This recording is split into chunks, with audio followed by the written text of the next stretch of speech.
অধ্যাপক গোলাম আজম সহ অন্যান্য নেতৃবৃন্দকে। স্বৈরাচারী সরকার তার পুলিশ, বিজিবি সহ সকল আইন শৃঙ্খলা বাহিনী এবং দলীয় সন্ত্রাসীদের দিয়ে দেশবাসীর উপর চালাতে থাকে কঠোরতম দমন পীড়ন।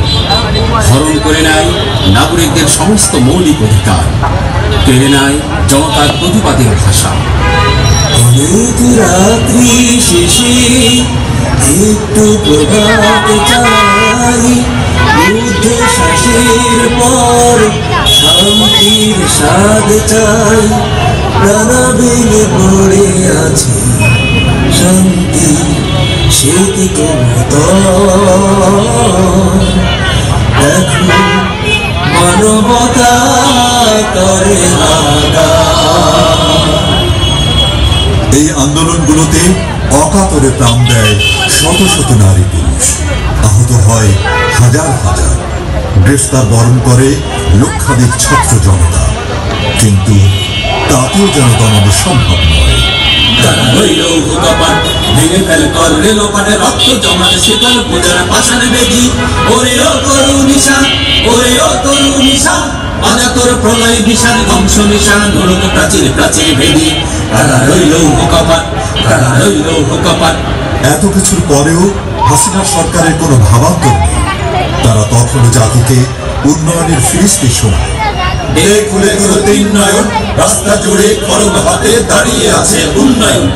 খুলে তোর তিন নয়ন, রাস্তা জুড়ে খড়গ হাতে দাঁড়িয়ে আছে উন্নয়ন।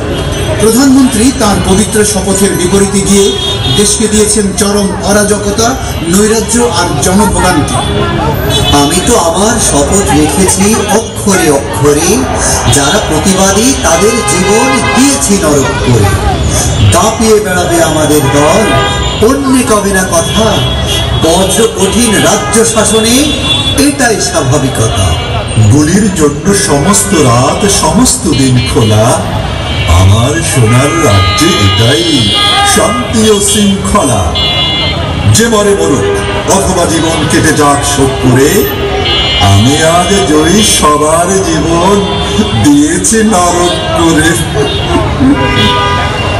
হায় নারে রোশানলে দেশটায় আমার, মানচিত্র হলো ক্ষত বিক্ষত, লজ্জিত পতাকা লাল সবুজে। স্বাধীনতা তুমি আর নেই অক্ষত, স্বাধীনতা তুমি আর নেই অক্ষত। তুমি যাচ্ছ হে স্বাধীনতা আধিপত্যের কাছে বারবার, তুমি ফেলানি বিউটি বাঁচাতে পারোনি বিশ্বজিৎ আবরার।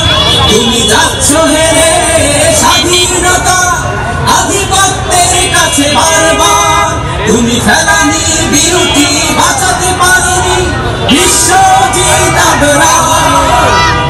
সর্বশেষ জুলাই 2024-এ সম্মিলিত ছাত্র সমাজ আদালতের কাঁধে ভর করে বাতিল হয়ে যাওয়া কোটা পদ্ধতি ফিরিয়ে আনার প্রতিবাদে আবারও রাস্তায় নামে।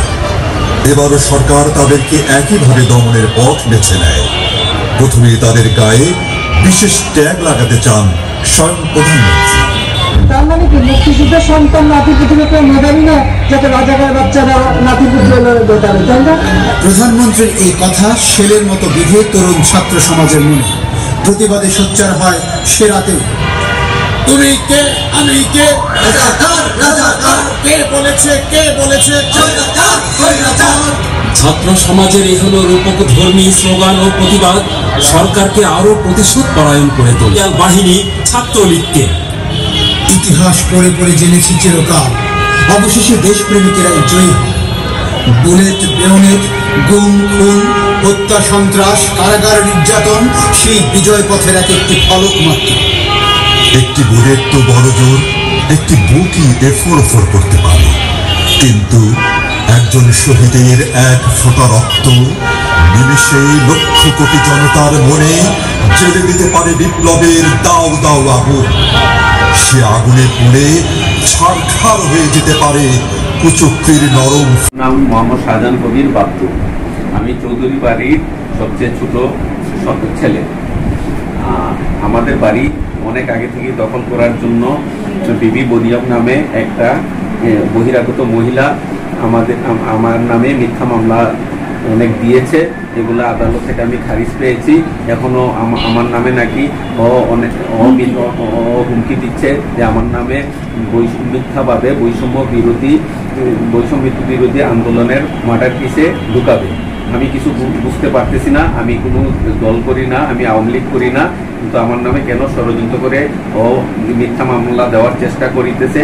আর কথায় কথায় বহিরাগত বাইরে থেকে সন্ত্রাসী আইনা আমাকে মারধর করে, এমনকি আমার বোনকেও মারধর করে। নার্গিস চৌধুরী, উনি খুব অসহায়, ওনার স্বামী 2 মাস আগে ইন্তেকাল করেছেন। এখন আমরা খুবই নিরাপত্তাহীনতায় আছি, আমরা দেশবাসীর কাছে বিচার চাই। যদি আমরা এগুলোতে জানাতে চাই, ঠিক আছে, ওই মামলা এখনো চলমান আছে। উনি কাল পরশু দিন জেরে উনি আমাকে মামলার আসামি করছে, ঠিক আছে। উনি মহিলা মানুষ হয়ে আমার ঘরে যে আমার বাবাকে টর্চার করছে, মারছে, আমার জিনিসপত্র সব ফেলে দিছে। এমনকি আমরা যখন থানায় যাওয়ার হুমকি দিচ্ছি যে আমি আইনের আশ্রয় নেব, উনি আমাদের বলছে যে না থানায় যাইতে পারবি না, থানায় গিয়ে কি হবে, থানায় তো আমাদের কেনা সবকিছু, ঠিক আছে, এরকম হুমকি দিচ্ছে। তো আমি ওনারে বলছি, আমার কাছে ভিডিও ফুটেজ আছে যে আমি বলছি যে থানা কি আপনার কেনা নাকি, আইনটা এখনো চলমান, ঠিক আছে, এইসব কথা বলছি, উনি কিছুই বলে নাই, ঠিক আছে। তার পরবর্তীতে সকালবেলা যখনই আর কি দেখে এদিকে রাস্তাঘাটে, তখনই বকাবজ্জ করে, হুমকি দেয় যে মারবে,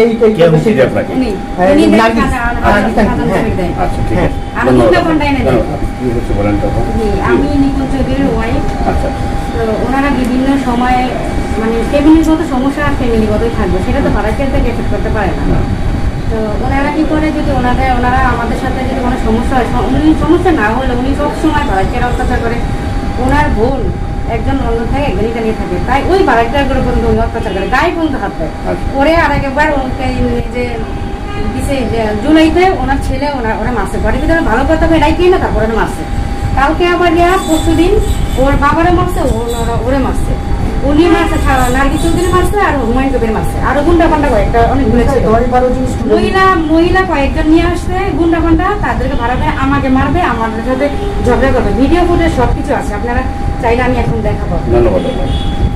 আর এমন করে সবসময় অত্যাচার করে, উপরে উঠতে পারে না। আমার বাড়ির বাসা, আমার হাজবেন্ডের নামের বাসা, ওনারা উপরে উঠতে পারে না, এই গেট লক করে রাখে। গেটটা ওনার কথায়, শুধু ওনার কথা, উনি সমস্ত গ্যাঞ্জামের মূল। উনি 5টা বিয়ে হয়েছে, একটা সংসার করে।